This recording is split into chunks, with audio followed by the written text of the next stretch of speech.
take some time to evaluate whether what it is you're using is actually doing you any good. If you're wanting to have peace, less anxiety, feel more secure in yourself, in your identity, and who God is calling you to be, but you're being inundated with information that says you should be everything else, maybe it's time to take a step back. Hey guys, welcome to Party of Two. My name is Nabila Marie, and this is where faith grows, peace settles, and the noise of the world fades behind God's truth.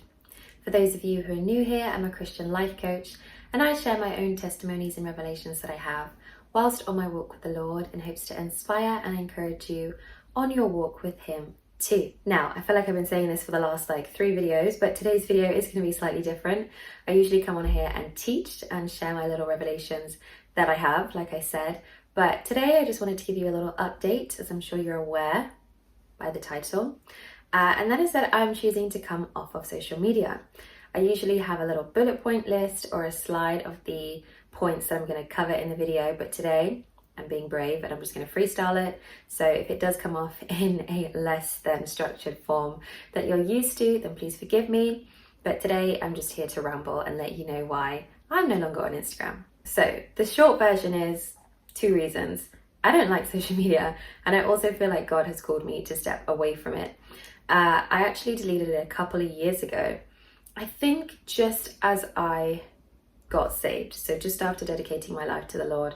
And it was mainly because I was bored of it. I didn't like it. I didn't find a use for it. I didn't feel connected to anyone I was following, nor the people following me.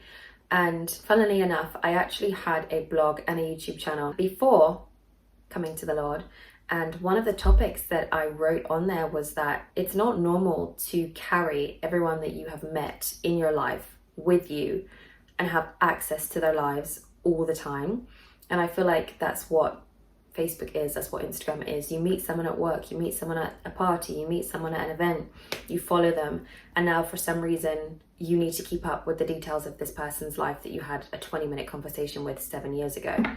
And it's just not fruitful because we were not designed to keep that much information, as I'm sure you're aware, in our minds, in our lives. That was one of the reasons I decided I wanted to get rid of it a few years ago.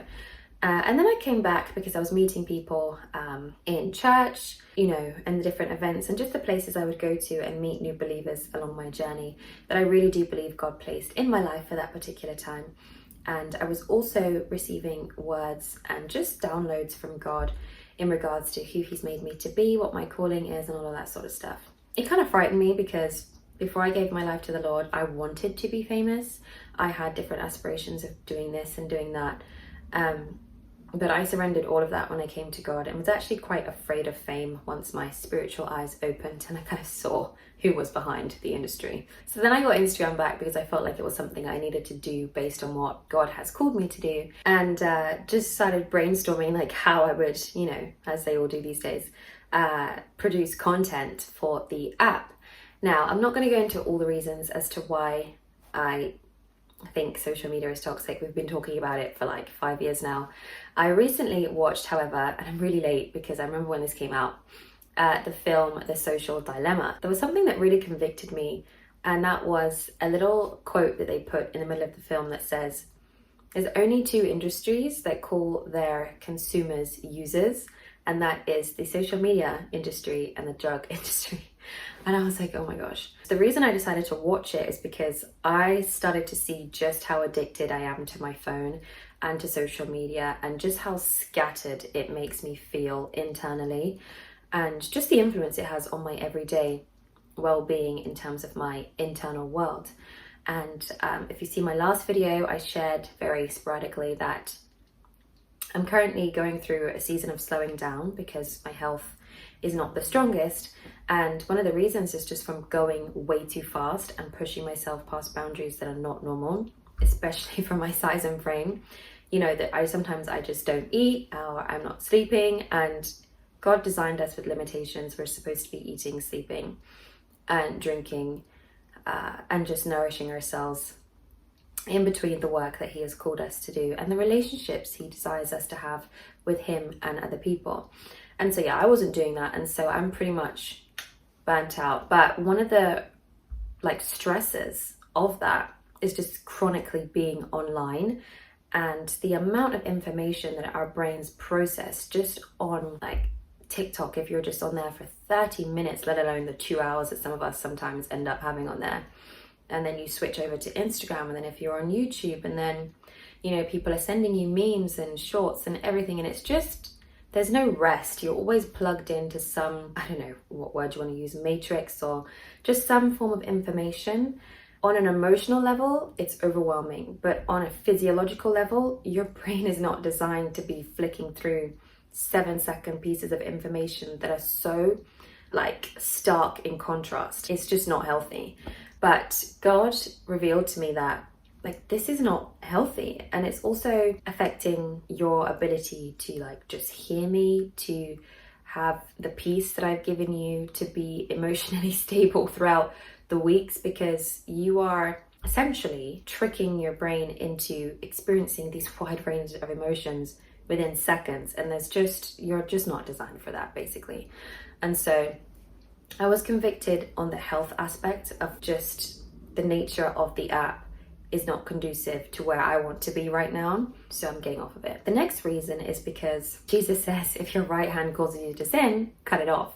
And so I think I've mentioned it before that I struggle with comparison, and it's something that I don't think is unique to myself. Social media is built, if anything, to compare yourselves to other people. I think that's what fuels half of the content produced on there, is the need to be like somebody else. I don't know if you guys are on TikTok. I have been on TikTok, I think pretty much since the pandemic.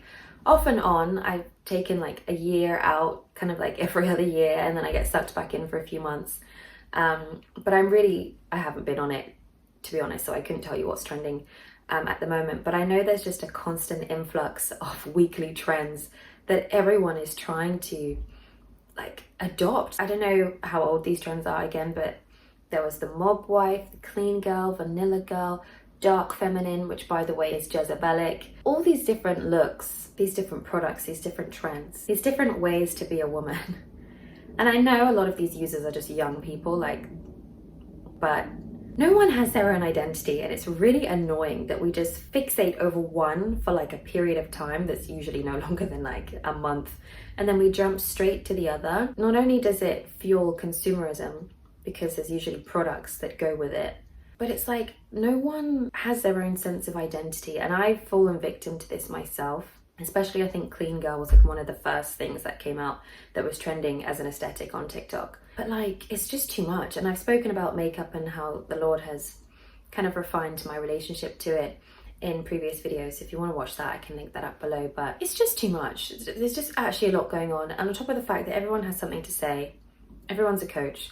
Ironically, everyone's a professional. Now we've gone from like retinoid to beef tallow. The short story is I'm overwhelmed with all the information that I feel like for the most part is useless and fuels things that are not conducive to my walk with God, life, or the fact that I just want to enjoy peace and health in those two things, which is my relationship with God and life in general. Now, lastly, I will mention, or maybe two things. So one of the reasons I feel like I kept it for so long was because I felt like it was necessary for what it is God has called me to do. However, one thing I realized, and ironically this was kind of through, I like to call it chat therapy. I was on ChatGPT and I was like, I'm done. I don't want to be on Instagram. Give me reasons, like, am I making sense here? And basically what I discovered is I ended up hating who I was because it didn't fit the algorithm. My style of communication, teaching, and just being, I love to talk, as you can see. I can't get information out in 12 seconds and try to find a way to hook the viewer in 0.3 seconds, still make my point and not compromise my personality or who God has made me to be. And so yeah, it may sound silly, but I was getting so stressed out trying to figure out how to make content that was in alignment with what God was sharing, still satisfied the algorithm and what it was that each viewer on every different platform wants to see. And I'm like, this is taking away from the actual point of what it is God has called me to do. And on top of that, there's just this influx of insecurity because I just feel like I don't fit the mold of what this platform requires. And it took me a minute to realize that God was not actually telling me that I had to do that. I just felt like I had to because if someone says you're going to be an influencer or you're going to influence people, help encourage people and speak into their lives, you automatically think that you have to dominate each platform that's available. But then what I find is that you decrease the value that you're able to pour out because you're so spread thin. And that's not what I want to do. I mentioned in my last video that there's a few reasons as to why I'm not as frequent on here as I'd like to be. It's half the time it's because I'm worrying about how to show up on Instagram, on TikTok, and and I'm not actually posting anyway. I don't think I've posted since January. It's just too much. It's not something I want to be doing. I don't feel like God is calling me to it. And he's also reined in over the last 6 to 9 months my consumption of social media anyway. All I do is get irritated, overstimulated, and miserable when I log on.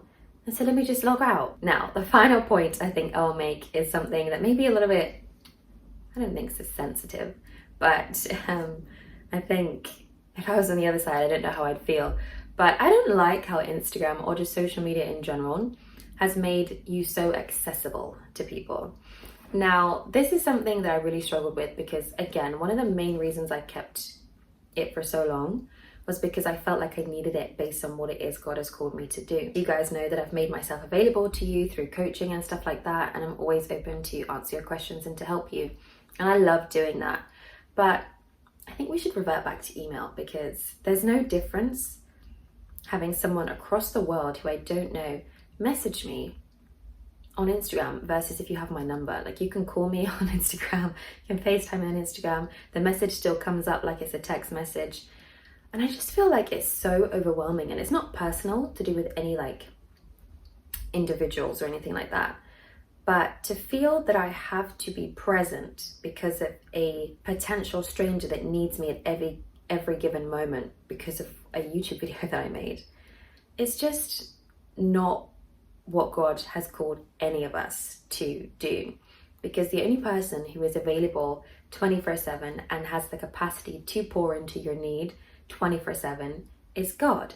Even Jesus took time away after being in crowds and ministering and pouring out to people and speaking into their lives, had to take time away, and I couldn't imagine if Jesus had Instagram today. I think he would be overstimulated as well. I think just having that boundary as someone who has been called to like speak, pour and edify the lives of other people, but also remember that I'm just a vessel and it's actually the Holy Spirit doing that through me. And as this vessel, I need rest.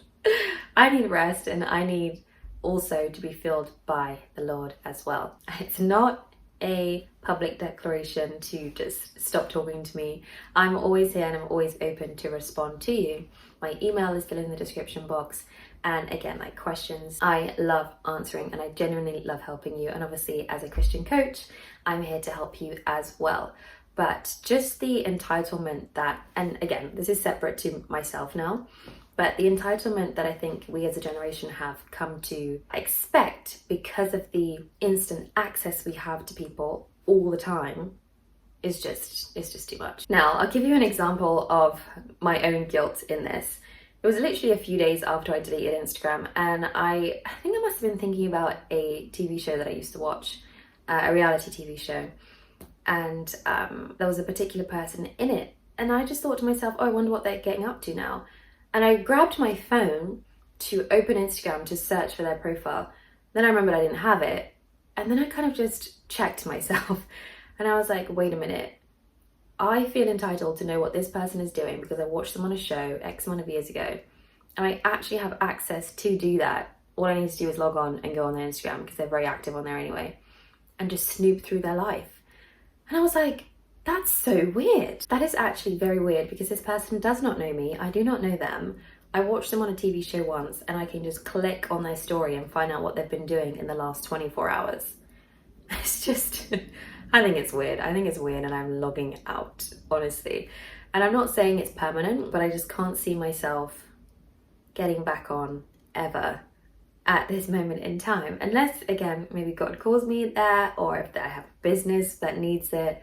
But right now I really don't feel like it's necessary. And it's been about 10 days since I've deleted it officially. I'm not on TikTok or Instagram. I only have Pinterest because I love a little aesthetic scroll. and also my recipes are all saved on there, and obviously YouTube as well. Now, you could argue that this is obviously social media. I personally feel like YouTube is more of a streaming platform. It's not as personal, and I don't know, I just feel like you can have boundaries kind of with YouTube, and it's more long form based, and so you have the freedom to not necessarily be chained to the algorithm and actually produce content that is in alignment with you. And then again, Pinterest is not personal. I genuinely have it to save things that I'm interested in, or that I like recipes and stuff like that. But yeah, that is pretty much it. That is my little rant over. I'd love to go into way more topics and way more points, but I feel like this has been widely covered on YouTube already. We all know that it influences our identity, we compare ourselves, we stalk each other, we're over consuming, we're overstimulated, we're frightened, we buy things because we're fear mongered into it, and I just feel like none of these are conducive to manifesting the fruits of the Spirit, which is my main priority in life. And so that is my second TED Talk for this week. I hope that some of these points may have encouraged you or just opened your eyes, and you know, if you are using something and the predominant effects are negative, I would really encourage you to just take some time to evaluate whether you should be on there or whether you should be using it. And you could argue that you could cut down your time, and I have done that before, and I just feel like it's a waste of a profile, because what's the point of having it if I'm logging on, you know, an hour or 2 hours a week? It's just, there's no point. And I don't like having dead social media profiles. I don't think it's good business. So yeah, take some time to evaluate whether what it is you're using is actually doing you any good. If you're wanting to have peace, less anxiety, feel more secure in yourself, in your identity, and who God is calling you to be, but you're being inundated with information that says you should be everything else, maybe it's time to take a step back and just reevaluate. And I can tell you, in the last 10 days that I felt so peaceful. Genuinely, I'm not reaching for my phone every single time I have a pocket of space to fill. You know, if I'm waiting for my food to warm up, if I'm, you know, waiting for an ad to finish on YouTube or on the telly, I'm not grabbing my phone. And it's just nice to have those pockets of rest and just be grounded in reality, because this is where real life actually is. That is it for today's video. I pray this has blessed you. If it did, give it a thumbs up. Comment down below. Don't forget to subscribe, and I will see you very soon. Goodbye.